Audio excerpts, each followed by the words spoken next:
Comme chaque vendredi, c'est la grande prière à Téhéran. Mais ce jour-là, c'est pour la pluie que les fidèles prient. Il y a une seule solution pour remplir les rivières et que la pluie tombe sur nous, c'est de demander pardon. La pénurie d'eau est très grave. C'est pour ça qu'aujourd'hui, je suis venue ici demander à Dieu de nous envoyer sa miséricorde. Jamais dans son histoire, la capitale iranienne n'avait enregistré une telle sécheresse.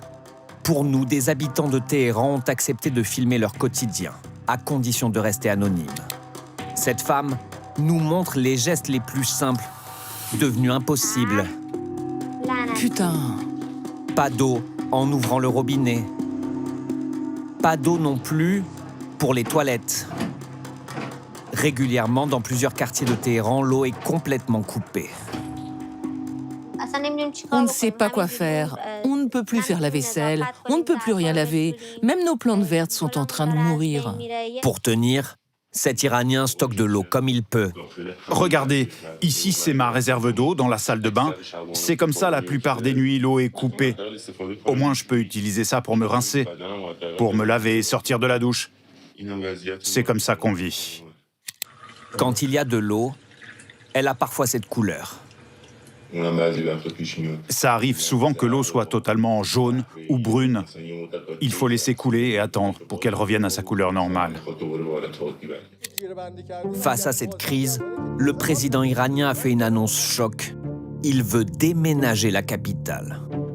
Ce n'est pas un choix, c'est une obligation. Nous ne pouvons pas surcharger cette région avec davantage de population et de construction. Techniquement, c'est possible, mais nous ne pouvons pas résoudre le problème d'eau. Comment Téhéran, immense métropole de 10 millions d'habitants, s'est-elle retrouvée dans une crise sans précédent? Pour le savoir, direction les montagnes qui l'entourent et le barrage de Latian. Ce lac artificiel est en grande partie à sec. Image surprenante de ce ponton, désormais suspendu bien au-dessus de l'eau. Le lac est une quinzaine de mètres plus bas que son niveau maximal. Cet autre barrage, le barrage d'Amir Kabir, est lui aussi touché. Immense étendue de pierre et de sable, là où en cette saison, il devrait y avoir de l'eau. Avant, nous venions pêcher ici, pour admirer les montagnes et l'eau vive. Maintenant, en voyant ce paysage, j'ai la chair de poule. Au total, 5 barrages approvisionnent Téhéran en eau. Nous avons passé au crible des images satellites de chacun d'entre eux. Voici la superficie normale du lac de Latian à la même saison. Le voilà aujourd'hui.